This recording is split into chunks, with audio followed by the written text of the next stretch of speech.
Welcome, bienvenue. Je m'appelle Art Campbell. My name is Art Campbell, and I'm director of the Quebec Homelessness Prevention Collaborative.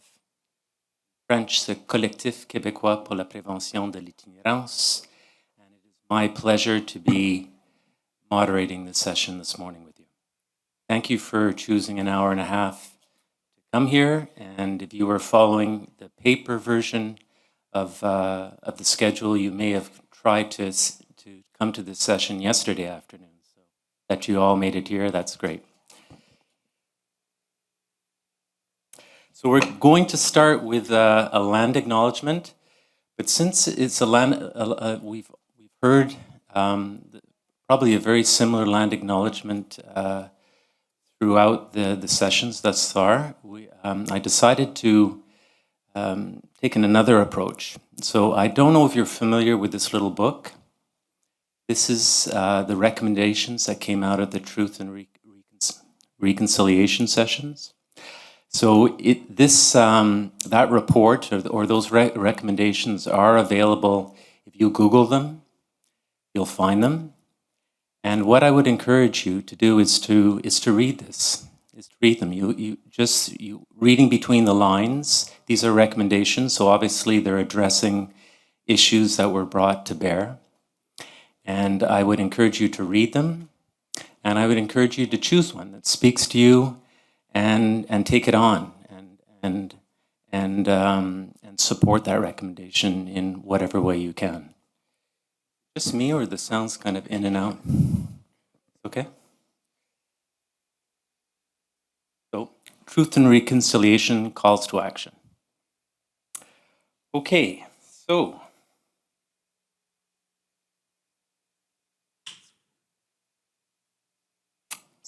from housing crisis to housing stability, integrated approaches to preventing eviction and homelessness.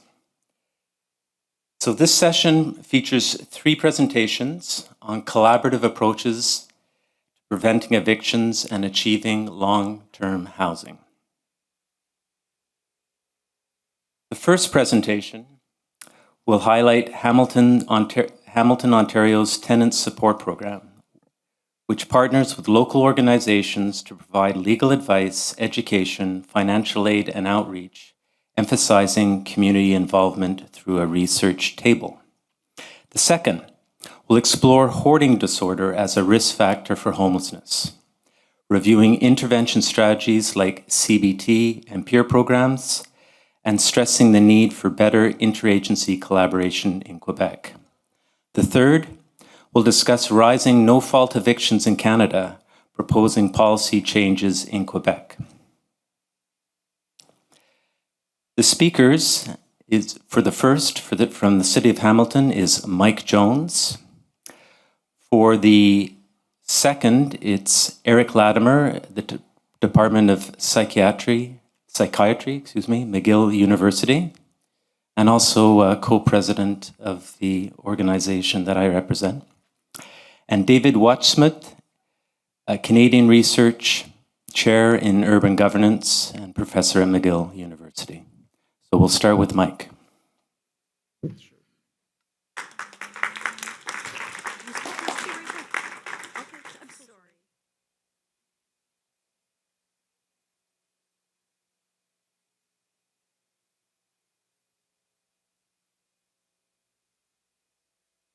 So we'll go through all the presentations, which are roughly 20 minutes each, and then we'll have a period of questions for our panelists. Thank you. Hi, everyone. My name is Mike Jones. I'm from the City of Hamilton. I run the city's Tenant Support Program in our Housing Services Division. Excuse my voice. I think I've cheered for the Jays too much the last few days, and it's going, so I'll try my best. So I'm hoping to speak about our Tenant Support Program, and I'll try and walk you through the different facets of it. We're still a relatively new program. Council approved the program about 1.5 years ago, so we're still working through the initial phases of kind of getting everything up and running before we can move into the next phases. So I'll walk you through what that kind of looked like for us in Hamilton. First, I just wanted to give a bit of context about Hamilton's broader system, because I think it's helpful to understand where we fit within it. So as you can see, there's several different intervention points and tools that we use within the city of Hamilton. Many of you may be aware of many of these. So we have a coordinated access system that helps route people through, based on their specific needs, into different types of housing. Often the touch points that lead them there are shelters, emergency shelters, drop-ins, and then some of the places they can be rooted towards are obviously like rapid rehousing, intensive case management. So there's all sorts of different intervention points and places within the system that folks we work with find themselves. And so what I thought would be helpful was to highlight that we're really just a little portion connecting to the broader system that we work within. And ours is very much squared on prevention itself. And so our goals are really around supporting fewer folks entering into the broader system I highlighted. And so a lot of the people we work with have not actually entered into that broader system yet. And so given what we know around like health and physical health and mental health outcomes that come from experiencing homelessness, our intervention points are basically we'll do whatever it takes to keep people in housing is really what it looks like. And so when I broaden the scope a little bit, these are some of the activities that we focus on in our program. And so you have supporting folks with housing searches, tenant advocacy, housing benefits and emergency type supports, legal support, tax support. I'll get into some of these in a little bit, but I just wanted to highlight that this is kind of where we fall in the trajectory of our city. And so we work with our internal city partners from Ontario Works to public health to bylaw, home management, probably more to be honest, on a case by case basis. And so for public health, we'll work on pest management and things like that, or somebody finds mold in their apartment, so we'll work with them through that.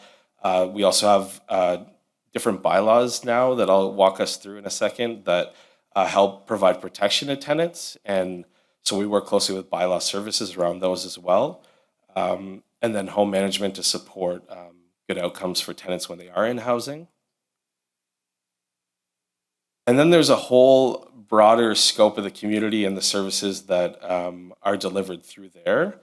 And so we, as I said, given we're only about a year and a bit in, we're still really uncovering a lot, which is kind of both sad but exciting in some ways that we're trying to be able to map the system in a meaningful way so we know what's available. Like one example is we do a lot of tabling in the community, and we were at McMaster, and we found out they have paralegals on staff to help tenants with their needs, like student tenants, which we were not aware of. So we're learning new things every day, and we're trying to fold them into the broader program. I also thought it would be helpful to talk about the policy landscape in Ontario. So I'm not sure what it looks like here in Quebec, but in Ontario we have the Residential Tenancies Act, which kind of regulates all residential tenancies within the province of Ontario, and it identifies what a legal tenancy is, enshrines rights and responsibilities of tenants and landlords, describes the process for evictions, what steps a landlord has to take, what are the timelines they have to deliver within, what forms they need to provide. And I find it to be a very prescriptive guide. It's very detailed. It's pure legalese. So if you're a lawyer, it's great. If you're not, it's not so great. And then through that, when there are disagreements and conflict between landlords and tenants, the landlord-tenant board is where those are kind of adjudicated on and figured out. And so all formal evictions go through the landlord-tenant board in Ontario. And so a lot of what happens is tenants kind of get spooked when they get a notice, and they don't wait for a legal notice through the landlord-tenant board and will leave their housing. And so we try to prevent that through education and other means, because any eviction has to come through a sheriff's order through the landlord-tenant board after a fair adjudication. So a lot of what we do is around education awareness of that piece of things. And it's also a place where tenants can bring forward complaints about their landlord. So if repairs aren't being made on time, there's mold, as I mentioned, and other things happening, or harassment, things like that. The landlord-tenant board is also where the tenant has a place to bring their complaints or frustrations forward as per the RTA. So not just in general, but as per things in the RTA. I'll just flag here, there's been a lot of talk actually in Ontario in the last like couple weeks or a week around changes to the LTB and RTA. And so I think there's a lot that will come out of what's happening now. And if the bill in Ontario passes, that I think will erode some more of these protections against tenants. So I think there's a lot of advocacy happening in Ontario right now. And then I also, before I get into our programs, I know it's a long lead in, sorry, but I think the other thing that'd be helpful is just to land on or ground some of this on what we've heard from tenants and our frontline partners alike, because I think it's really useful to understand why the programs are built the way they are and what gaps we're trying to close. And so obviously I think we all know there's barriers to finding and securing housing. So there's high costs of rent, lack of income, particularly on social assistance in Ontario, on Ontario Works. Single person households in particular have a hard time finding housing. There's unsafe or inappropriate spaces for household sizes. Often landlords are asking for additional deposits because of poor credit and other things like that, which are not legal, obviously. And then just discrimination also that we see in the community. There's also barriers to maintaining housing, so there's rent increases, and I'll talk a bit more about that. There's unenforceable rules, so landlords may say no guests, no pets in the apartment, which again are not legal. There's also lack of repairs and maintenance of the unit by the landlord, withholding of repairs. Some landlords are really just not aware of their responsibilities, which again will impact the tenant in that unit. And then there's just the overall squeeze of living paycheck to paycheck, which means that anytime there's a life event that's an emergency or unplanned, it really has an impact on the tenant's ability to pay their rent. And so these unforeseen situations actually make it really difficult to stay in housing long term. It's also a lot of unfamiliarity, as I mentioned, around the RTA and the eviction process. So like what a landlord can and can't do, lack of understanding what the formal processes are, like do we need to leave immediately? If we do, where do we go? Who do we talk to? And then there's a whole host of different notices through the Residential Tenancies Act that causes confusion and leads folks to be overwhelmed, me included. And then we have cash for keys and things like that, where tenants are actively being kind of like incentivized to leave their units as well. And so all that to say, like, it's really difficult to find housing, but it's also really difficult to stay in housing for all these reasons. And some folks are more affected than others from historical trauma and also just current realities as well. And so these are kind of the key areas we try to intervene with tenants to try and provide support before and intervene before an eviction occurs. So I'll go through some of these in the next slides. So one facet of what we do, and the Tenant Support Program I referenced that was approved by Council, a lot of this work was happening kind of in the community by Acorn, which drove a lot of this work even without this program, and finding tenants and organizing them and connecting them to paralegals and lawyers. And so it was really being done off the side of everyone's desk. And so this was an opportunity to formalize some of those supports within a single program aimed at prevention and tenant support.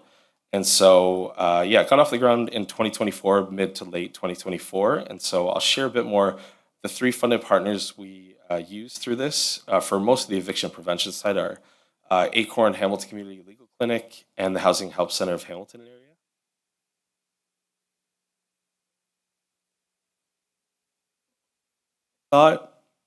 I know obviously, and many of you I'm sure know this, but people's housing journeys aren't usually linear, but I'll try and explain the process in a linear way as best I can so it kind of makes sense. But Acorn is really our folks that are on the ground. They know things well before it ever gets to me. They're well aware of like what buildings are at risk, what's happening in the community, where landlords kind of have put pressure on tenants. They're usually aware of most of these. And so they'll do door knocking. They'll look to go into units and work with tenants directly. They'll visit their home. They'll explain their rights and responsibilities, give them materials, make them aware of some of the things I mentioned that were kind of do some clarification around the RTA and what their rights are as a tenant. And then, as you could probably guess, like if you're out in the front lines and you're meeting with 2,000, 3,000 tenants in a year, you're also making referrals to other partners in the community to help support whatever their mental health needs, whatever's presenting in that moment. And so let's say, so that's primarily what Acorn does. And they do some like workshops and things like that for tenants as well. But if you assume then like they've found a tenant, they've received an N12 notice or something like that, and the landlord wants their unit for personal use. And so what do they do next? Well, they go to the Hamilton Community Legal Clinic because there's a lawyer and paralegal on staff to support this kind of work that we fund. And so through that process, that individual tenant will work with Acorn and Hamilton Community Legal Clinic to get support, both legal and otherwise. And so that initially usually includes things like evidence gathering, like what were the documentation documenting what occurred between a tenant and a landlord leading up to an eviction notice. What was the communication like? Was there anything else that happened? And then they'll work through coaching and provide legal advice to the tenant so that they can either move forward themselves, maybe with Acorn or another support worker's help at the landlord-tenant board, or in some cases on their own. In other cases, if it's a really complex one, the lawyer or paralegal will represent the tenant directly at the landlord-tenant board. So that legal support piece is really vital to everything that happens in the program, because that level of expertise and advocacy directly at the adjudicating level is actually like so important, and it really makes a big difference in terms of the outcomes for tenants. And then our third partner is Housing Help Center Hamilton area. And so let's say in the event that the legal clinic is unsuccessful and the tenant's unsuccessful at the landlord-tenant board, what do we do next? So often there's a sheriff's order that means within, often it's a month or 2 months, the tenant will have to leave their unit. And so we attempt to intervene as quickly as possible to connect to housing, or to have that tenant connect to new housing. And so, or whatever benefits are available, or like whatever's available to that tenant. And so Housing Help Center works directly with the tenant to support them through that. They assist them with a housing plan. They also do some work with landlords so that they maintain those connections, so they know when new units are coming up that are affordable. I'll discuss the tenant's right of first refusal like in a second and what that means in Hamilton. Oh, there we go. I got ahead of myself. So in Hamilton, there's 3 different programs. 2 were introduced January 1st this year. One is coming January 1st next year, that really provide some protections for tenants. And so our renovation license relocation bylaw is really, I believe we were the first in Ontario to present or to have this enacted. I think Toronto has it now as well, maybe some other jurisdictions. But it's an attempt to create some structure around the renovation process. So when a landlord wants to make elective repairs to a unit, the tenant has some rights under the Residential Tenancies Act, in that they have the first right of refusal to the unit. So let's say those repairs take 6 months. The landlord's obligated to support the tenant with either new housing or payment to find new housing in that interim period. And then once the interim period's over, the tenant should be able to return to the unit at roughly the same cost they left. And so prior to these bylaws, this wasn't happening very much, and often tenants were just getting evicted, and that would be the end of it. And so this, and then the rental housing protection bylaw, which aims at evictions of 6 units or more, both of these look to intervene at that point to support the tenant, because these are often what we saw were bad faith evictions, that they would evict the tenants and not necessarily do the work, or not necessarily bulldoze and demolish the unit. And so these are an attempt to kind of intervene at that level and provide some support. And then the final one is the Safe Apartments Buildings program. And this is an ability to have a structured program that looks at apartments on an ongoing basis to make sure they're safe.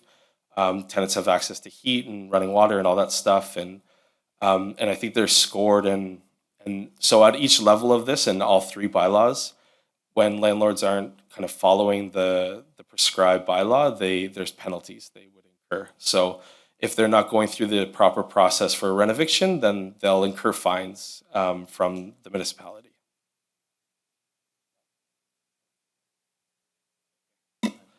that. I'll go quick then.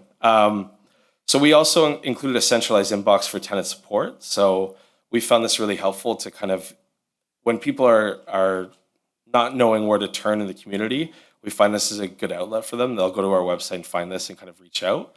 I think we got around 180 so far this year, unique tenants that have reached out, and we've kind of worked with them to solve their, whatever the complex need they presented, which could be wide ranging. Sorry, I'm going to rush through. I don't have much time. My apologies. We also have some materials that we put together and ad campaigns to raise awareness of our program and tenant rights in general. So some examples are tip sheets and postcards that we created for tenants to use and Acorn to use when they're doing their door knocking. We also have translated materials. So as we know, not all tenants have English as a first language. So we're attempting different interventions there. We started with 5 based on some census data and some work with our community partners. But from our tabling in the community, we found like other people are requesting other languages from different communities. So we're working on that right now. We also have a community research table we launched. So because, like, as I said, we're the city, we hear things last often, and our frontline partners and tenants themselves hold a lot of most of the keys to the information and the wisdom in many ways.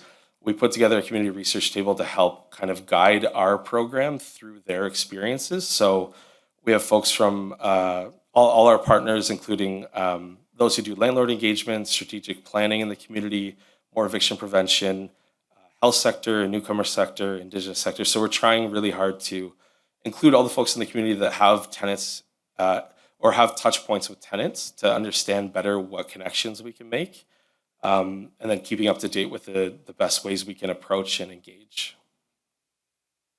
Very quickly, I'll talk about our Housing Emergency Fund. So this is really our direct financial assistance arm of our program that supports tenants with last month's rent to access affordable units. Also, utility arrears and rental arrears. So when tenants are experiencing one of those challenges I mentioned in their lives and they fall behind on rent, this is a way to help sustain their tenancies and not have them just be evicted because they can't pay $800. So we do have some guidelines around how much we provide per household size. We're rethinking some of this because I think single households in particular are kind of double because they're single households and the housing market's so difficult for singles and one bedrooms. We're kind of rethinking some of this and thinking if they need a bit of a boost to support what are kind of structural factors that are impacting them from finding housing already. But in saying that, about 56% of the folks who access our program are single person households. About 54% are from Ontario Works or social assistance. So honestly, it wasn't surprising to learn that, but I think it suggests more about the insufficiency of social assistance and what it actually does to tenancies. And then we have some partnerships in the community that we use to kind of work through this. And I can skip, do I have a minute? Okay, I'll take a minute. Yeah, just future outlook. Like as I said, we're a pretty new program, so we're working through the kind of kinks of the first year and we're looking to kind of move forward and expand things. And so we're hoping to get more feedback through the community research table and integrate that. We're looking to do more targeted location prevention. So knowing there's particular areas in the community that are tenants are more impacted by some of these like bad faith evictions and things like that. We're looking to target those areas with the help of Acorn. Those who are being evicted into unsheltered homelessness, so like rooming houses and things like that in the community, that there's really no other option beyond that. And often folks there find themselves in encampments and in other places. So we're looking to intervene there. There's some other things in here. We're looking to pilot shallow housing subsidies for those who are kind of a couple $100s away from something sustainable to see like what that does in a year. Do they sustain their tenancy with the help of $100, $200 and it prevents an eviction or on scale prevents eviction? And then finally, we have some tax support in-house so that somebody doing their taxes isn't a cause for their eviction. And we have some support to help landlords with damaged units. So if a tenant damages a unit, we can fix the unit to prevent the eviction or at least preserve the unit for the next person who might need an affordable unit. I speed run the last bit, sorry, but thank you.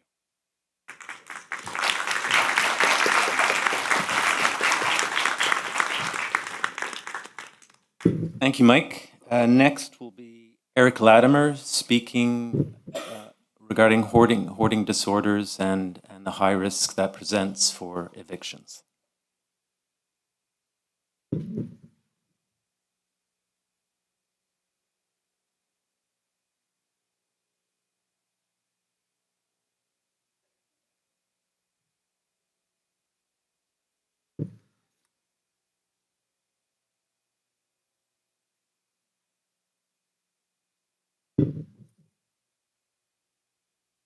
Good morning, everyone. Nice to see you all here. So the work I'll be presenting here really could have been co-presented with Alex Schur, who was a master's student at McGill, who began to work with me on this. He has another job now, so he can't be here, but really he did a lot of what we're going to see. I also want to acknowledge some other individuals. June Lee helped with the literature review. Anne-Julie Roy, Dr. Pierre Rondeau, Carole Dozo are part of a Quebec Action Committee on Hoarding Disorders. So they've been in this space for a lot longer than my team has. There's also many other members of the Quebec Homelessness Prevention Collaborative, which Art mentioned. So this work was done in the context of the mental health working group of the Quebec Homelessness Prevention Collaborative, Collectif québécois pour la prévention de l'itinérance in French. And also Chioma Obiakor from Options Housing in Ottawa participated in an earlier webinar we did and kind of contributed to our understanding of what would make sense to do. So a little bit on the hoarding disorder. I wonder how many people here know that hoarding disorder is a significant risk factor for homelessness. Maybe a lot of you are here because you know that, and you know we're not doing enough about it. So basically, there's a lot of different studies that try to estimate how many people have hoarding disorder in the population. And what you see here, is a synthesis of a lot of studies that concludes it's about 2.5% of the population, give or take a bit. But studies that have looked at the prevalence of hoarding disorder among people experiencing homelessness find much higher prevalences. So you see here 18.5%, 22%, 21%, depending on the study. What does that mean? It means that people who have hoarding disorder are at greater risk to become homeless. They become homeless, and then you just have a concentration of people with hoarding disorder in the homeless population. So it's a significant risk factor. So our initial question, actually, of our working group was, can assertive community treatment or intensive case management teams be used as a vehicle for preventing homelessness for people with hoarding disorder, or for addressing the needs of people with hoarding disorder? And from our initial look at the literature, we concluded, nope. ACT is not suitable, general ICM is not suitable for this. So we decided to look more broadly, what should we look at? So the current literature didn't have a whole lot on specific interventions at the level of the community, and we found no RCTs on community-level interventions. So we did a scoping review, the guiding question for which was, what do we know about interventions to prevent evictions for people experiencing hoarding disorder? So this is a bit of a researchy sort of thing. It's the diagram of all the studies we initially identified, doing a literature search, and how we went through a whole process of reviewing the abstracts and then the papers to ultimately come up with 15 articles that talked about interventions or program descriptions for hoarding disorder, 3 articles on a study on a program called buried in treasures that I'll be talking about, and 3 meta-analyses of RCTs on CBT for hoarding disorder. So, program descriptions. So, out of those 15 papers that were like program descriptions or evaluations of community-level interventions, we identified the following themes. First of all, it's important to have multi-agency coordination. It distributes the cost of case management, or it can distribute the cost of case management across multiple agencies, like, for example, the fire department needs to be involved, for example. Also, we take really a harm reduction approach. Hoarding disorder is really, it's not really the same as an addiction, but it's important to understand that at root, it's a type of anxiety disorder. The person feels very anxious when their belongings are removed from their space. So we have to be understanding and not judging towards people who have that condition. So we take a harm reduction approach to minimize the harm that this will cause their lives. Case management and multidisciplinary teams often come up as something that is very helpful. Case managers develop intervention plans and provide personalized support. Also, it's important to focus on preventing eviction, upholding leases. There's like more and more work on coming out on the considerable damage that it does to individuals to be, even to have the threat of eviction, let alone eviction. Matthew Desmond at Princeton has recently published results on using millions of records from the United States on the very large health impacts, even of just being threatened with eviction. Importance of long-term supports and follow-up, and also that there are various ethical and legal challenges needing to balance concerns to protect confidentiality with the need to address the issues. So what do we have in terms of treatment options? So the most often studied type of treatment option has been CBT, cognitive behavioral therapy, both individual and group, and also peer-led CBT, which has the name Buried in Treasures. And then less often studied have been cognitive rehabilitation exposure or sorting therapy, that's called CREST. Inference-based therapy, which was actually developed to a large extent here in Quebec by a late psychologist called Kieran O'Connor, and then pharmacology. So we're going to focus our attention on the various forms of CBT. So here's a bit of a contrast between them. So if you do either individual or group-led CBT, it will be led by a therapist. Individual CBT typically it takes longer, and obviously it'll be more costly because you have one client for one psychologist. And then you also have Buried in Treasures, which, unlike the 2 others, is not led by a psychologist, but by a trained peer. And that lasts about the same as group CBT. So we did what's called an umbrella review of CBT for hoarding disorder. An umbrella review is a review of reviews. So we found 3 papers that tried to synthesize the literature on evaluations of CBT for hoarding disorder. That's what's highlighted in the Prisma diagram here. And the conclusions of these 3 meta-analyses are that CBT, whether individual or group, leads to significant reductions in hoarding disorder symptoms, that CBT can be effectively disseminated in real-world contexts, and it continues to achieve statistically significant reductions in hoarding disorder symptoms, and that a younger age and more CBT sessions tends to lead to more improvement, is associated with more improvement.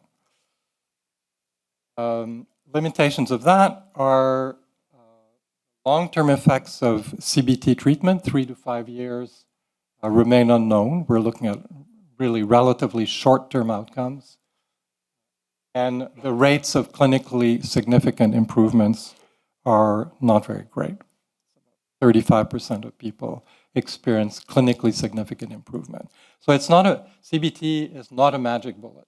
It's helpful for many people, but it's not the solution for everybody, not even for the majority of people.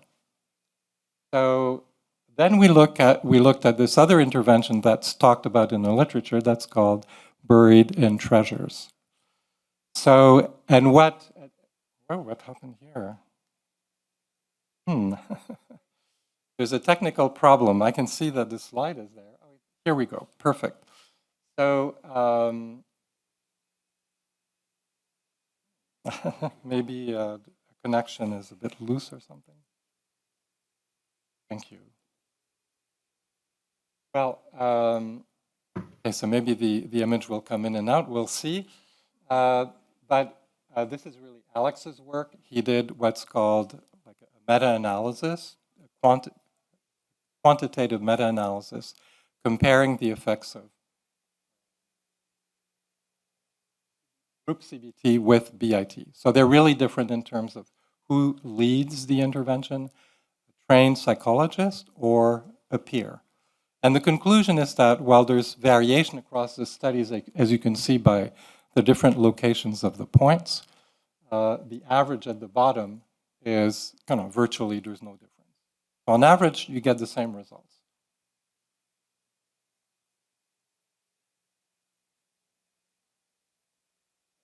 So to summarize, up to where we are up to this point in terms of interventions, CBT, which is the therapeutic intervention most often used for hoarding disorder, has the most solid evidence base. Group CBT is cheaper, but it's equally effective as individual CBT. So since it's cheaper and it gives the same results, why use individual CBT? Furthermore, BIT is about as effective as group CBT. So why call on a trained psychologist? Psychologists are relatively rare, relatively expensive. Makes more sense to use peers. So our conclusions so far here are that hoarding disorder is an important but underappreciated problem, and there are available interventions. So both at the community level, we've seen the various themes that come out of the literature and individual therapies. So we're wanting to be sort of concrete and practical. What do we do with this? There have been a number of discussions involving people from the CATAC, this Action Committee on Hoarding Disorders, and others as to what do we make with all this. We're still at the stage of preliminary recommendations, but what we have so far would be, in Quebec, we have, our healthcare system is organized around geographical area, a bit like LHINs in Ontario. There's about 25 of them in the province, something like that, 5 on the island of Montreal. So each of these territories in Quebec is called a CIUS or a CIS, depending on whether it's university affiliated or not. So each of these territories, which have where there's an administration delegated by Health Quebec to manage health and social services, really should take it upon itself to ensure that there's an intersectoral mechanism within their territory to ensure that people with hoarding disorder, especially those who are at risk of eviction, don't fall through the cracks. So this mechanism is an agreement that would be worked out between the relevant parties, such as municipal governments, some nonprofits that are in the sector, fire department, etc., according to the region, according to what makes sense in that region. Secondly, in addition to a formal interagency agreement, there should be one, or perhaps more than one, but there should be specialized case management teams that offer long-term support to people with hoarding disorder. This is not usually something that resolves with just taking a buried in treasures treatment or CBT that can help, but usually people need long-term support with managing their belongings, ensuring they remain housed, don't get evicted. Third, the threat of eviction should automatically trigger a referral to that team. Fourth, the team should be able to refer the person who has a hoarding disorder to appropriate treatment, the treatment of choice based on our literature review being buried in treasures. Centralized, and this gets to be more sort of high level. In general, when you want an intervention to be delivered well, with high fidelity, as we say, it's good to have technical support so that the teams that are trying to do this on the ground get reinforcement as to, like, this is the way that you will get the best results. So we would also recommend that there be like a technical and consulting support team to ensure that BIT and the case management teams are doing their work in the most evidence-based and effective way. And finally, once this is in place, we need more public awareness campaigns so that people are referred to treatment earlier. We're putting this last because the capacity to help people with hoarding disorder in most systems is quite limited at present. So if we were to do a public awareness campaign now, the existing resources would quickly be overwhelmed. So better first develop capacity, then increase demand. And it's better to address hoarding disorder at a younger age, even at school age. You can see hoarding disorder developing in children. So that's basically it. There's one aspect that I haven't addressed here. We need to have more discussions among us, like what effectiveness that's likely to have, and that's just to train a lot of the staff who are likely to intervene at some level with people with hoarding disorder. I could have added that, and it's no doubt helpful to ensure that a maximum number of people who are likely to have contact with people with hoarding disorder have some awareness of what hoarding disorder actually is and what is likely to help. So I will stop here. Thanks for your attention.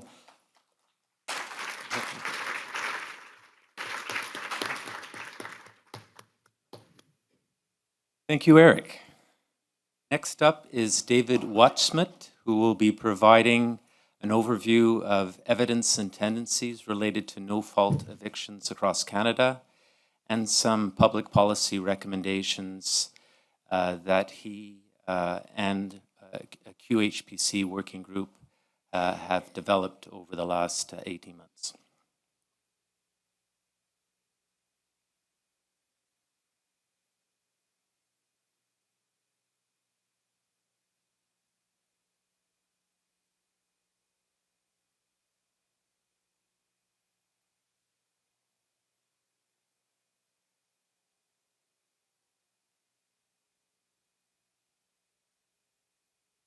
Great. Thanks a lot, Art, and thanks to everyone for coming. It's very good to be here with you today. I guess it's a little false advertising because I'm actually going to kind of focus mostly today on the Quebec context, but my research team and I have done a lot of research on evictions across Canada, and I'm pretty confident that the kind of key trends as well as the key recommendations that we're going to talk about apply pretty well across the country. I'd be happy to get into some of those details in the Q&A. So as Art mentioned, what I'm going to be presenting today comes out of the work that the CQPI working group on eviction prevention has been engaged with in for the last year or two. I'm the co-chair of that working group. And I'm presenting on behalf of myself and Cara Cello, who's a PhD candidate at McGill University, who's been very central to this research. So what I'm going to do today is do a very rapid kind of whistle-stop tour of kind of 4 interrelated aspects of the relationship between eviction and homelessness. First of all is just to kind of review at a very high level the state of the evidence about housing affordability, about evictions, and about homelessness in Quebec. Again, we can kind of broaden that out to Canada, but I've just kind of chosen some statistics which speak to the Quebec context particularly.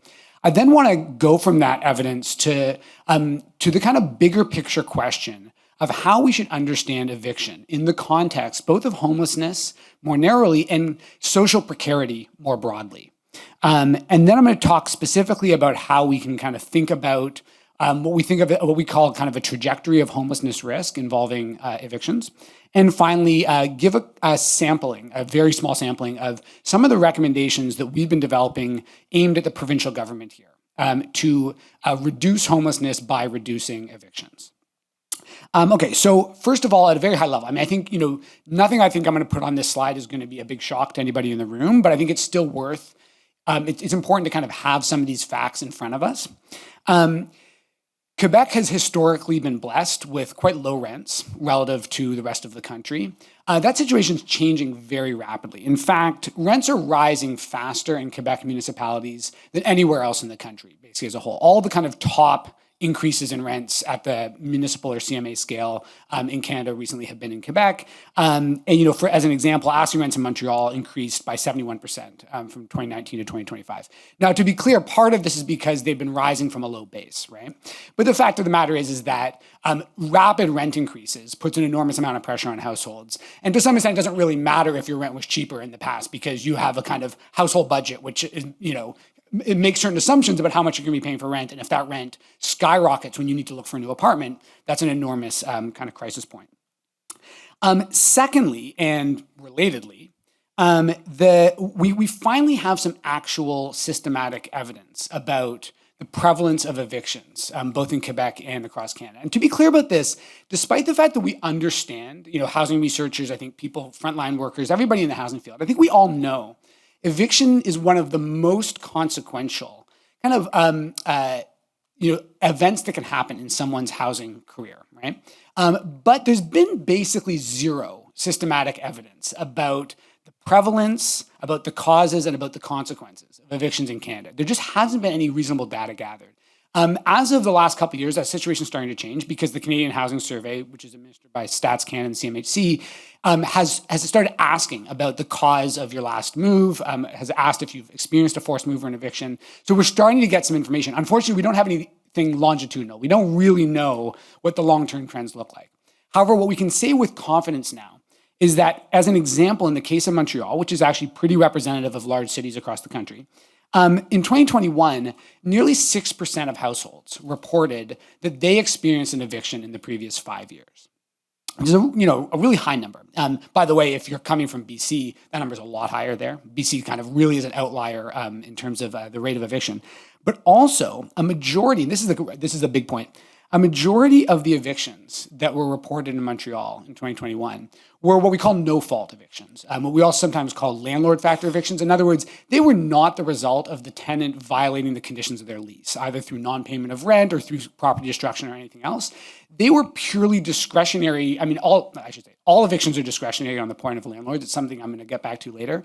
But the majority of evictions reported by Montreal residents in 2021 were evictions where the tenant did nothing to contribute to the eviction, except just existing in their apartment. These are evictions which are, sometimes, called rent evictions.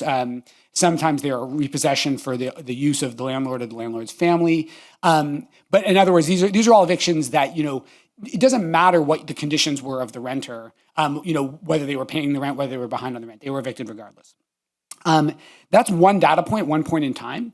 What we also know from a separate data source is that the number of eviction filings or complaints about evictions that were lodged with the housing committees across the province of Quebec increased by more than double between 2022 and 2023, increased by 132%. So again, it's one small slice of the information, but the picture that we have, kind of to the best that we can gather it, is that first of all, evictions are rising rapidly in Canada. Second of all, most evictions now are no-fault evictions, and that's a point that I really want to emphasize. I'm going to come back to in a second.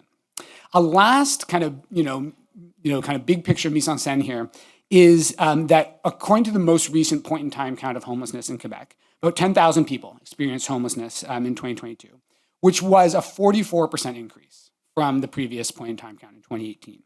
And among the people who were surveyed in the point-in-time count in 2022, eviction was the #1 reported cause of homelessness. Okay, so this kind of set of facts, on the one hand, cost of living is increasingly in peril. Second, what seems to be a rapid increase in evictions, as well as the fact that most evictions are not caused by non-payment of rent and similar factors.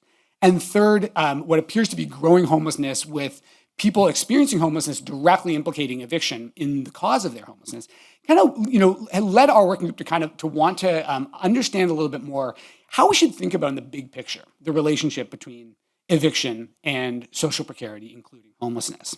And here, this is like the lit review slide. I didn't actually put any lit, but I'll move through this fast. But I want to kind of say that, at a high level, I think there's been a kind of a transition within research on eviction and homelessness in the last several years. And the way I would characterize this is that the previous kind of old understanding reflected, I think, in kind of common sense, reflected in policy, again, not really based in a ton of data because we just haven't had the data. But I think the old understanding is that evictions can be best understood as kind of a consequence of precarity. And the model here, I think, that we can kind of, the mental model we can have, is you can imagine a household which is, struggling economically, right?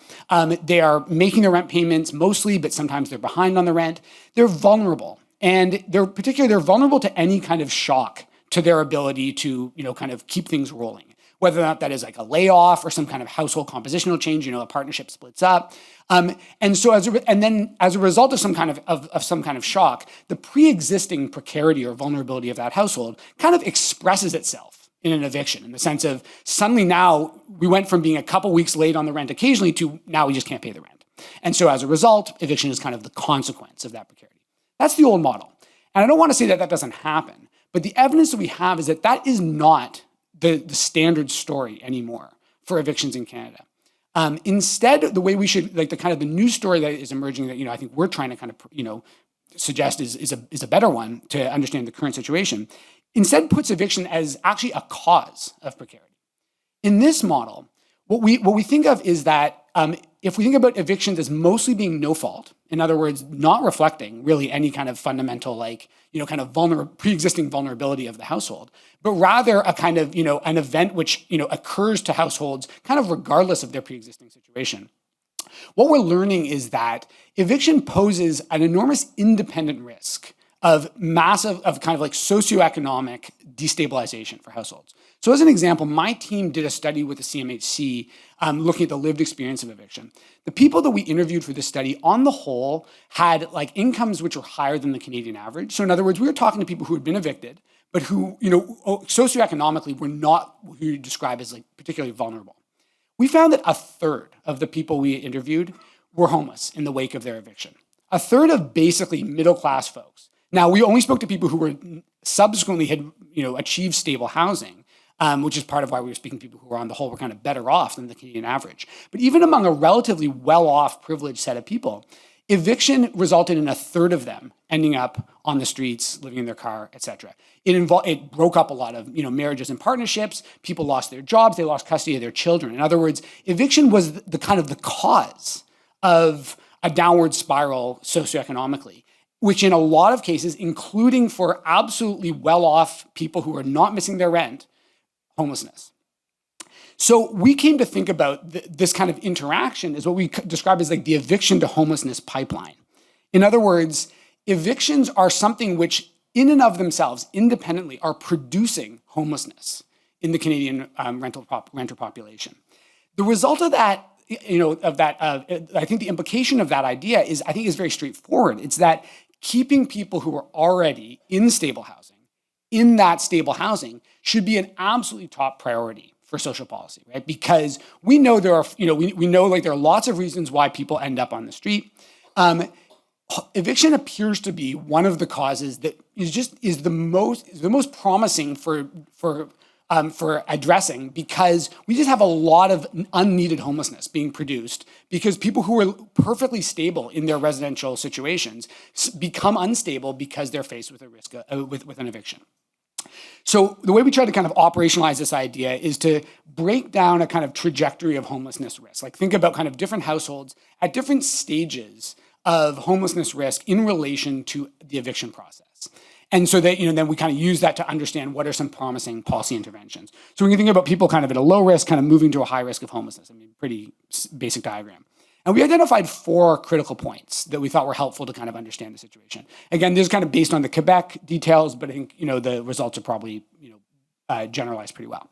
So the first critical point is pretty diffuse. It's the fact that in most cases where there is a no-fault eviction, there's going to be a period of time where the pressure is building on the landlord to want to evict the tenant. In other words, the kind of underlying situation of the housing market, of the maybe the landlord's own kind of personal financial situation, is changing such that the landlord is increasingly thinking to themselves, boy, wouldn't it be nice to evict this tenant? Okay? Often this is happening and the tenant doesn't even realize this is happening, right? But it's still, if we're thinking about kind of policy interventions, it's still kind of an important part of the process, even if the tenant has no idea that their living situation is becoming increasingly precarious, despite not them doing, changing nothing about their own behaviors. More obviously, the second critical point is when a tenant receives an eviction notice. Now, I want to just maybe pause at this point. One of the other findings from our work with CMHC was that, at least in our sample, only about 20% of the people who had been evicted ever had any kind of hearing at their provincial housing tribunal. Okay, so in other words, 80% of people who were evicted, they left without disputing the eviction, without there having been any kind of hearing ordered. So in other words, in most cases where people are evicted, this is already the end of the story. In other words, at this point, or even before, before a formal eviction notice is received, a landlord says, I want you out, and the tenant says, well, I don't want to leave, but I don't also want to stay if my landlord's trying to get me to leave. Sometimes they don't understand their rights, as Mike was talking about. Sometimes they do understand their rights, but they don't want to live in a hostile situation with a landlord who wants them to leave. So they're already gone at this point, potentially, right? But in a minority of cases, we hit the third critical point, which is that there's a case, in Quebec, it's the Tribunal Administratif du Logement, but the LTB, the Residential Tenancies Branch, depending on where you're at in the country. Again, it's a small minority of cases, but it's an important minority because, legal rights and responsibilities, a lot of the kind of framework for that provincially happens at this stage, right? Now, the thing is that as a result of any of these stages, what can happen is the fourth critical point here, which is the tenant leaves their housing. Now, this doesn't mean they leave it directly into homelessness, but this is the point at which the risk that eviction creates of homelessness asserts itself. And it's related to the fact that, as I was pointing out before, rents have been rising very quickly. And particularly asking rents are always much higher than average rents. In other words, if you need to find a new apartment, you're always going to have to pay more money, basically, than you're paying for your current apartment if you want to stay at a kind of similar level of quality. And sometimes you're going to have to pay much more. So this is the kind of overall trajectory of homelessness risk that we've been working with. Now, we kind of dissected this and thought about what are some kind of promising opportunities to minimize the risk that the eviction process is going to result in homelessness at each of these steps. And the report itself, which is I think we're going to launch hopefully early next year. There's a lot here. I'm not going to present a lot because we've only got so much time. I'm going to present a couple of kind of the recommendations that I think maybe are either surprising or at least kind of speak to what I think are kind of important and interesting aspects of this kind of overall relationship. And in general, they're all rooted in the same kind of basic intuition about how we can prevent evictions in order to prevent homelessness. And that is an intuition about who actually is responsible for evictions. And the answer is landlords. Now, there are good reasons and bad reasons, in my personal opinion, for a landlord to want a tenant to leave. It's, I think it's clear that if a tenant has failed to pay the rent for 6 months, landlords, many of them, they're just going to be in a financial situation where it's going to be harder and harder to kind of, keep up with their own mortgage payments. Evictions are going to happen. But in every single case, the reason an eviction happens is because a landlord decides they want an eviction, right? Again, we can kind of argue or, agree or disagree about how justified any of those wants are, but that's just the fact. As a result, if we want to prevent homelessness by preventing evictions, what we've come to is the idea that we need to think about this along two axes. One of them is reducing landlords' incentives to want to evict tenants, and the other is reducing their capacity to evict tenants. And at a very high level, when we think about landlords' incentives to evict tenants, what we're really talking about is housing market conditions. So we know from previous research that rents are kind of sticky. Like, they don't behave like most goods in a kind of free, competitive market, in the sense of they don't rise or fall as fast as we kind of might think they would if we were just kind of looking at the economic fundamentals. And basically what we understand about this is it's because landlords don't really are averse to having vacancies in their units. So they are kind of reluctant to raise the rent as much as they could. And also, if a tenant's already there, they're not going to lower the rent usually. In other words, landlords respond to the broader state of the housing market. And particularly if vacancy rates are low, they understand they've got a lot of options for tenants. They can feel confident that if they raise the rent, they're still going to get a new tenant. If they evict their current tenant and push through a rent increase, whether it's legal or not, most people aren't going to know the rules to know the difference. They feel confident that they're going to get a new tenant in. And by contrast, if vacancy rates are high, if there's a lot of availability of housing, they're going to be a lot less likely to want that eviction, regardless of the kind of underlying conditions. So in other words, things that can affect landlords' incentives to evict will affect eviction rates, and also then their capacity. So now we're talking really about formal policies at the provincial level, which put rights and responsibilities on landlords and tenants, as well as other kind of related factors, like the extent to which tenants understand the rights that they have and kind of have like easy mechanisms for standing up for those rights, right? Those kinds of things can affect landlords' capacities to carry out evictions in the case where they want to do that. Okay, so that's the kind of the framework. We got, I don't know, a dozen or more kind of specific recommendations that get at this. I want to give you kind of a sample of them.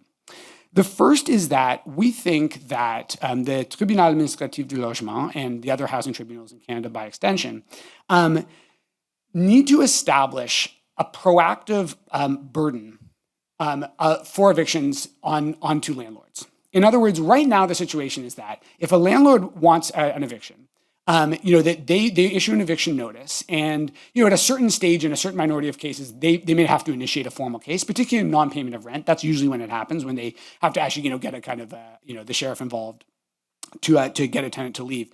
But in most cases, that's not how it works. In most cases, they issue an eviction notice, or they just tell the tenant they want to leave. And if the tenant wants to stay, the burden is on the tenant to stand up for their rights, to understand their rights, to stand up for their rights, to kind of, and to get a case that is going to allow them to stay in the apartment. That's already problematic, because between landlords and tenants, it's highly likely that tenants have less money, less time, less expertise, less ability to kind of navigate the system. But on top of that, the two kind of key mechanisms for legal evictions in the case where there is no non-payment of rent or other kind of violations of conditions of the lease are for renovations or demolitions and for own use repossessions. And those are actually kind of treated legally as two separate categories in Quebec. Evictions don't include the repossessions, but basically it's the same thing. Right now, we all just kind of have to trust the landlord that their daughter really is going to move into the unit, or that they really are going to carry out those evictions. The amount of kind of scrutiny about that is very, very low, and really it's up to tenants to kind of after the fact kind of find out that, oh, you know what, there was no the mother was never moved in. In fact, the place has showed up on Airbnb a couple weeks later. By that point they've already moved out. It's probably a lost cause. So what we're suggesting first of all is that landlords should need to get proactive approval from the housing tribunal in order to even issue the eviction notice at all, that kind of actually demonstrates that the renovation is going to happen. In other words, show up with a building permit, or, and this is already to some extent true in Quebec, demonstrate that there actually is a relative who is going to move in, what the name of that relative is, that's already in place, but also a kind of automatic scrutiny of that. So, 6 months later, let's see the proof that relative actually did move in, actually has that as their residential address. So in other words, shift the burden of proof, the burden of action, from tenants where it currently stands to landlords where it doesn't stand. Second, we think that what is called the proportionality framework needs to be much more strongly applied to evictions. So the proportionality framework is something, the idea that housing courts need to consider the kind of full set of circumstances before they order an eviction, and particularly should only order an eviction to the extent that an eviction is a proportionate response to the situation.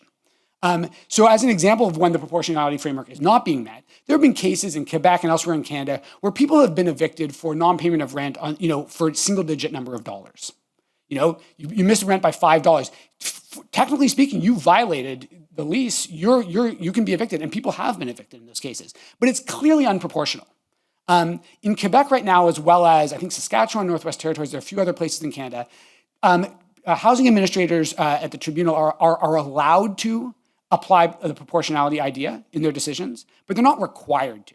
So we think a very simple fix that leverages already existing kind of, judicial kind of mechanisms, which they already exist here in Quebec, is that proportionality framework should be required. In other words, there should be no evictions allowed for people missing rent by $5. There should only be evictions allowed when the tribunal has decided that the eviction is a proportionate response to the underlying issue. Third and lastly, we need to anonymize eviction records. Now, this is weird because I'm a housing researcher who spends an enormous amount of effort trying to get my hands on eviction records. It's pretty hard to do, but it's getting easier because we can scrape websites and freedom of information requests and the rest of that. The problem is that landlords are increasingly using eviction records to blacklist tenants. There's a service right now. It's called Open Room, which landlords can use for free in Canada that shows if a tenant has ever had a case at a provincial housing tribunal in their name, and if so, landlords can just lose that rent application. Right? It's obviously illegal, but it's really hard to prove. It is very clear that there's no public interest in having tenants' names of housing tribunal cases publicly available in any way. Right? And I don't think this is this is not a malicious, a decision by the housing tribunals to release these names. It's simply the fact that kind of as a matter of course, they kind of generate these records. But now these records are easily scrapable and searchable, and they're being weaponized against tenants. And in our interviews with people who've been evicted, an enormous number of people said they did not contest their eviction because they feared that if they did, they would be unable to get an apartment in the future because their name would show up in. So we need to shut that down. We need to anonymize eviction records to make sure tenants can't be punished for exercising their rights in housing tribunals. There are about a million more recommendations, but obviously I've been talking forever, so I will just say thank you very much.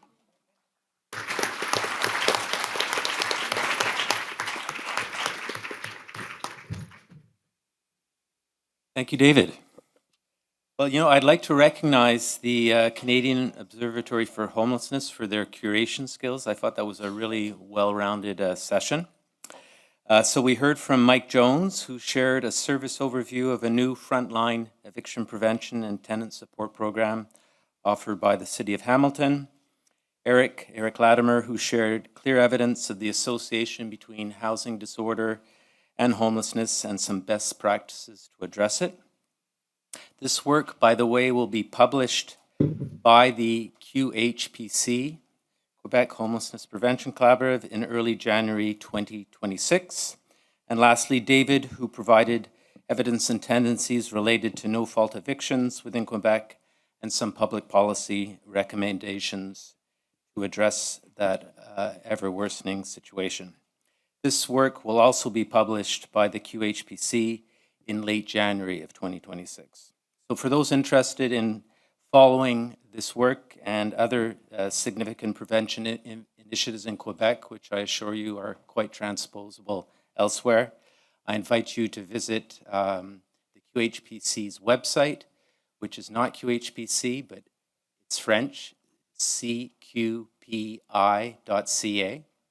and you can follow the work there.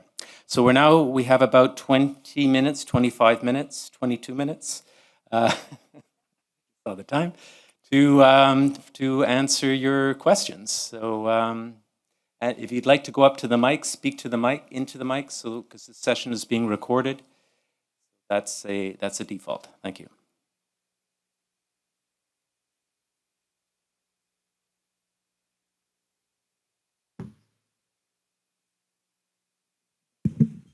Hi, David Fried-Debaillé, Canadian Housing Evidence Collaborative, formerly CQPI.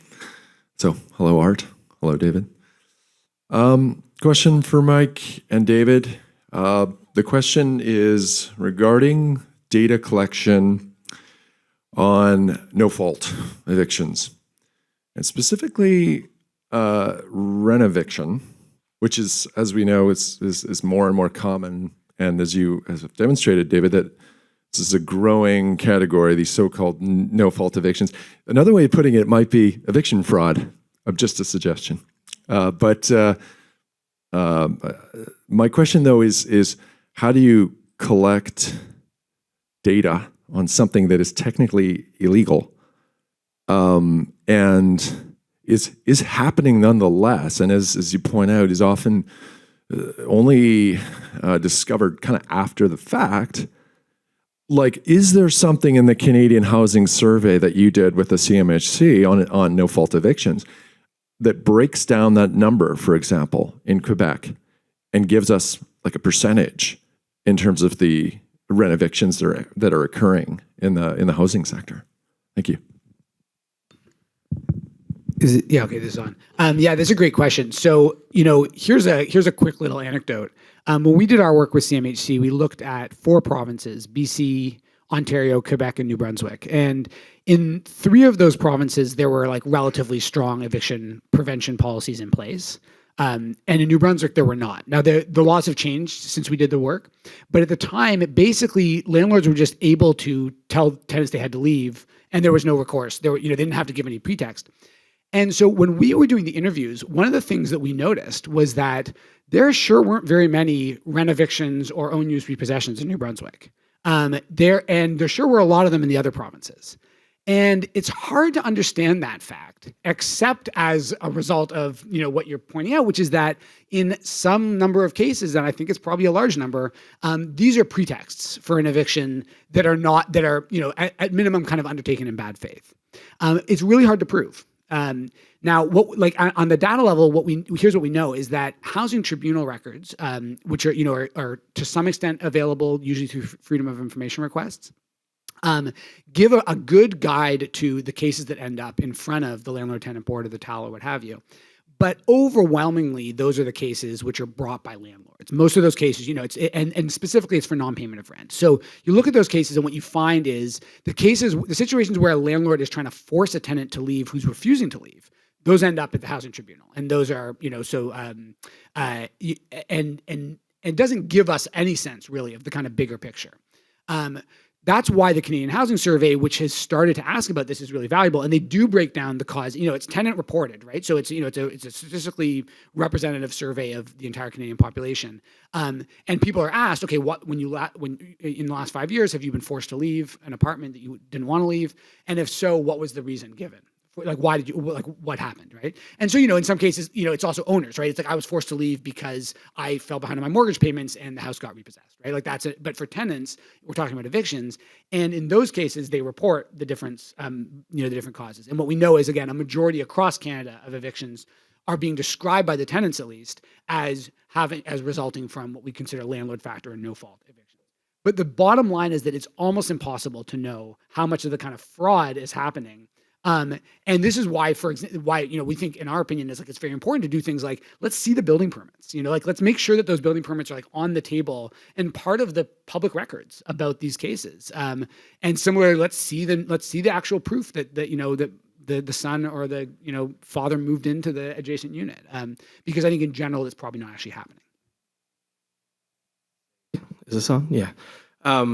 I'll preface by saying, I'm not the implementer of this bylaw or this program, so I don't know every detail. But the way it often works in Hamilton, since they passed the basically rent eviction bylaw January 1st, is that a landlord will have to apply for a license with the city and sign an attestation form around what they're attempting to do, which will also include sign off from a professional. So whether that's an engineer or something like that, to prove that the work they're attempting to do is real and that they're planning to do so.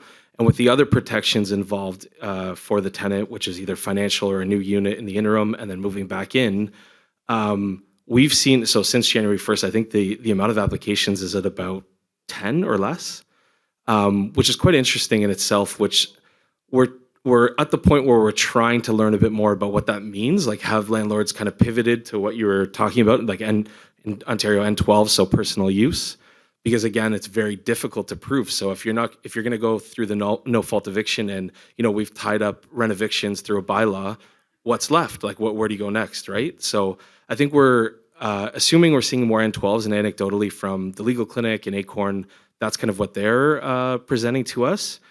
But in saying that, yeah, it's really difficult to understand what's happening when I think the figure you stated, David, was like 80% don't even get to the LTB.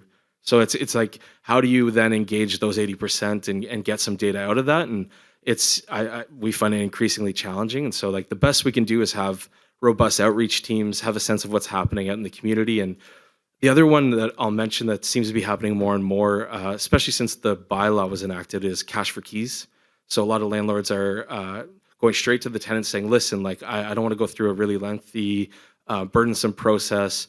I'll give you $5,000, you move out tomorrow. And depending on the vulnerability and situation of the tenant in that moment, for a lot of tenants, that's a lot of money that they will gladly take. On the landlord side of things, we were digging through some REIT reports, like real estate investment trust reports, to see like a lot of them will report to their investors on the positive side, like if we flip all these units, this is the amount of money we'll make.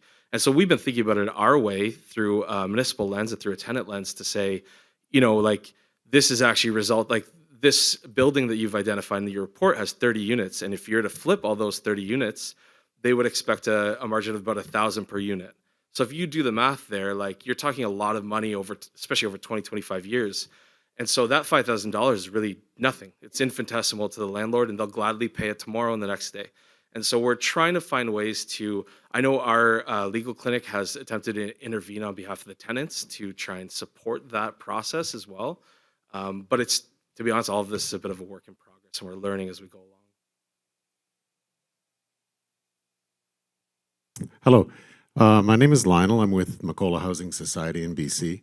We're an Indigenous housing society that covers the whole province. My question is for Mr. Latimer on the hoarding research. So what we're seeing sometimes, as a lot of us know, is sort of trying to see what is hoarding and what is not. So sometimes it isn't actually hoarding that's the issue. It might be a failure to maintain. It might be cleanliness. It might be young parents that don't understand how to properly maintain a unit, and the results can be infestations and rodents and things. And I'm seeing the same kind of blindness or inability for people to see the issue with failure to maintain and with hoarding. So my question is, how do we identify sort of the difference between a hoarding disorder and a failure to maintain disorder? And would the same sort of approaches work on these two things?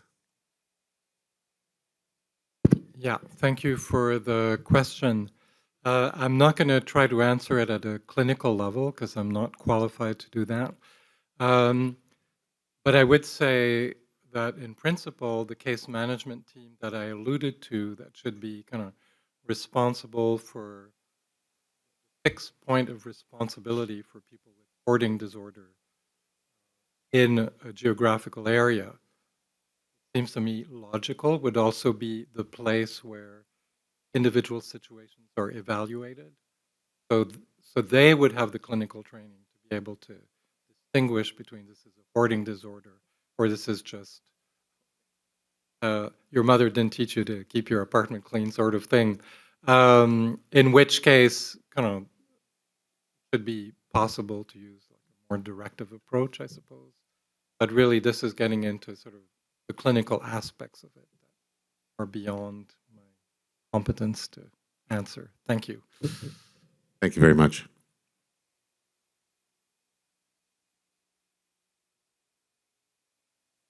Thank you for all the knowledge that you've shared with us this morning. My name's Laura. I'm a program analyst at the Region of Waterloo. And my question is for David and Mike. I'm wondering if and where you see the role of tenant unions or tenant associations as a strategic response to the things that you're seeing both at the programmatic level and also at a policy level? And then I'm also wondering if you have any more insight between like the difference that a corporate landlord makes in the issues that you're seeing in the response versus like a mom and pop landlord. I can answer some of that. So I think around the tenant organizing, I think there's always strength in numbers and it's very beneficial. We've seen that a lot in the city of Hamilton, even leading up to the development of the rent eviction bylaw. I think that was a big part of that. Was there was quite a lot of activity in the community, and like Acorn led a lot of that in Hamilton, and so we've seen really good results from that. In some cases, like purchasing co-ops and like finding funding to kind of not only stay a rent eviction itself, but like purchase their whole building. Like that's happened in Hamilton the last year or so. So I think it has had some pretty positive results. In terms of your other question around, like, what was the second part? Corporate landlords versus mom and pops. So I think we're finding corporate landlords generally will do things at scale that mom and pops don't. And so mom and pops, I think sometimes you find they don't know the RTA very well. And so it can be an education piece that they're not really too aware of what the tenants' rights are, what their rights are as a landlord. And so we do work with a community partner that does landlord engagement as well around their rights. And there's other resources that they can access in the community.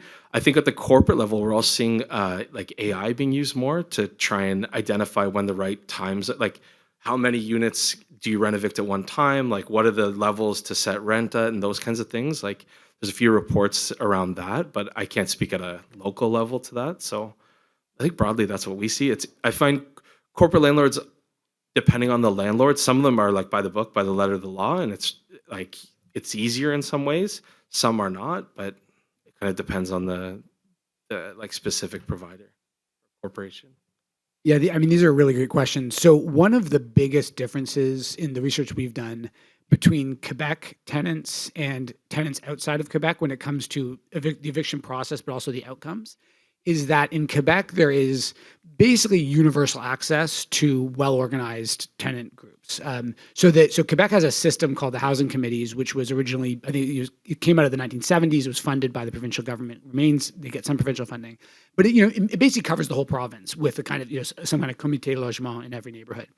When we asked people what resources they used to navigate their eviction in terms of information, every single person in Quebec, basically, with I think like literally 90-something% of our respondents said they went to their tenant committee. And there's nothing anywhere else in the country that's comparable to that. Outside of Quebec, what you saw is some people just had no resource, kind of didn't know what to do. Some people called like government helplines, but it's a huge difference in understanding the landscape. And we saw some very clear outcomes linked to that. So one of the big ones was that when we did the research on evictions, this was several years ago, it was before the kind of cash for keys thing had become kind of mainstream practice. What we found is that in almost every case in Quebec, tenants received some compensation from the landlord when they were evicted. And in none of the cases outside of Quebec did they receive any. And when we dug into this with the interviews, what we found was that the story was that people were going to the housing committees who were saying, all right, you've been given the eviction notice. We're going to lay out for you what the situation is. Here are your rights. You can go to the TAL. You can dispute it. Here's what that's going to look like. Here's how long you can expect to go. We're going to accompany you if you want, like all, that kind of situation. But also, you should know another option you have is you could go back to the landlord and say, well, I'll agree to leave if you give me 3 months rent, right? And depending on your circumstances, you may actually prefer that route. Tenants didn't realize that was an option. Again, now it's mainstream. It's kind of clear that that's an option. But at the time, it wasn't clear. So what we found was that Quebec, our respondents in Quebec who were being evicted, they understood their rights better because they had access to the tenant committees, and they had better outcomes. The rate of homelessness post-eviction was much lower in Quebec than elsewhere. And it's hard to be sure about these things, but I'm pretty confident that a big reason for that was that so many more tenants kind of landed on their feet with some resources to find a new apartment because they received some of that kind of financial compensation. So I think that it's not really our recommendation for the Quebec government is like, don't screw the system up because it's already like, but this is one where like for the rest of the country, it's like, go back in time to the 1970s, get a social democratic government following the Quiet Revolution, and implement a strong provincial system. Like it's not going to happen, understand like realistically, but it's a huge part of the secret sauce in Quebec for like better like housing outcomes among tenants. On the corporate landlord thing, I'll just say very simply, I think the research is clear on this. I think, although there's not a ton, that corporate landlords are just much more aggressive. I think your point about like often like they're very letter of the law, so they don't want the legal liability. But like for example, they file eviction notices at a higher rate than the non-corporate landlords do. There are differences between the financialized ones and the kind of non-financialized big landlords as well. And that I think so I like there's dispute about whether that is because they have like better buildings or they're doing more repairs, that kind of stuff. But the bottom line is more eviction notices for sure with the corporate landlords. Thank you.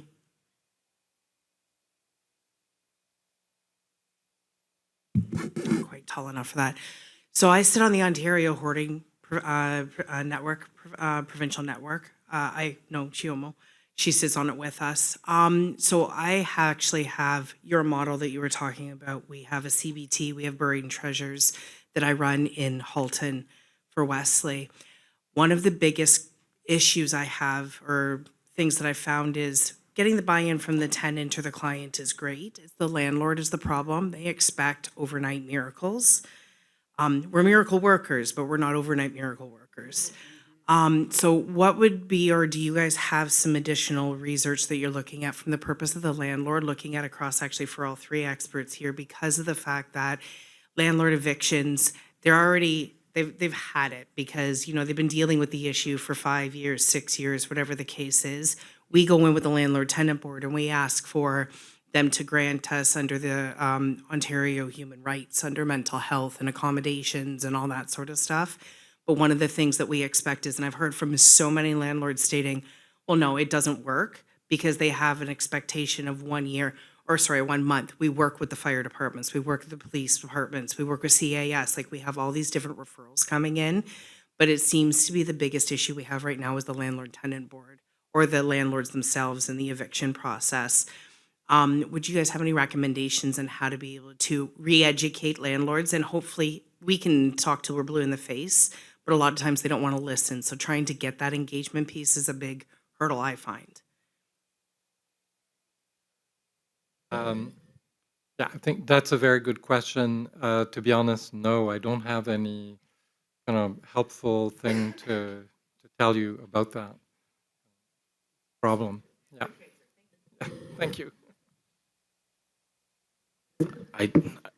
Unfortunately, I don't know that there's a magic bullet there, like in terms of I think it's relationships and rapport building, but I think often for the reasons shared earlier, like it depends on their personal situation too, why they want to get out of it immediately, where they're at with it. And so I think they'll follow the lead of whatever the body is to have people get out to make it easier on themselves, right? So I think it's relationship building usually.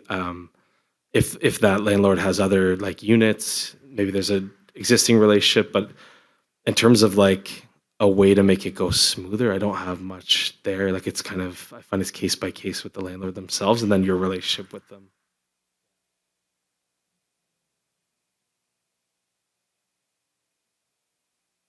Hi, my name is Caitlin. I work at the City of Edmonton, and I'm curious for Mike how the City of Hamilton and the province, like the interface, because the Residential Tenancies Act is provincial legislation, and how even with some of your bylaws, the two systems sort of work together. I think the best way I could describe it is I think those bylaws and those protections are kind of fortifications of the RTA, because like I think the RTA is pretty clear about a number of things. They just weren't being followed very well. And I think adding another layer of security at the municipal level is a way to provide that protection, knowing that, if a landlord decides they don't want to follow it, there's commensurate fines and fees associated with it, right? So there's a penalty and a disincentive to kind of circumvent.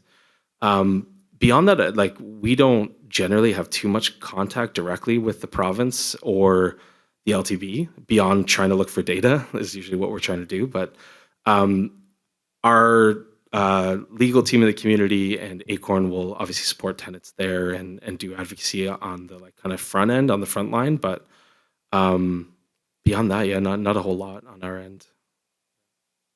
I will say, like, I think I did mention it when I was saying, but there's been a lot of the Ontario government's presenting a ton of new, some changes to the LTB proceeds, and a lot of them are very tenant unfriendly, and put tenants that are under a lot more risk. Even things like changing the amount of time to produce arrears from 14 days to 7, as an example. Like 7 days for a team to process the arrears and understand everything is usually insufficient for a lot of teams, depending on the circumstances. You got to have the landlords like involved, and so I think there's a lot of these like micro things happening now, micro changes that will be really impactful, is what we expect. So we're kind of eagerly anticipating to see what happens with that bill and how we respond as a municipality, I guess. Okay, we have time for a lightning question and an equally quick answer. Not per se a question, but I just want to share how Winnipeg is. Your programs sound amazing. I wish we had this in Winnipeg. So in regards to, we have EIA, it's called, welfare per se, right? A lot of our relatives, have their struggles, right? But a lot of the landlords, corporate, won't even accept knowing they're on EIA for one, right? So we have to go per se with slum landlords, right? That they're not ideal, safe living conditions, but then when they get kicked out for whatever reason, they don't get compensation. So we have a lot of homelessness. And just to touch a little bit on the hoarding, most of our hoarding is with the addiction piece, right? So I just wanted to share that. And I'm from Velma's house. We're housing navigators through Gananichuk from Winnipeg. Very much. Well, thank you very much for Mike, Eric, and David for those very informative presentations. And thank you for your questions and your interest, and wish you a great conference.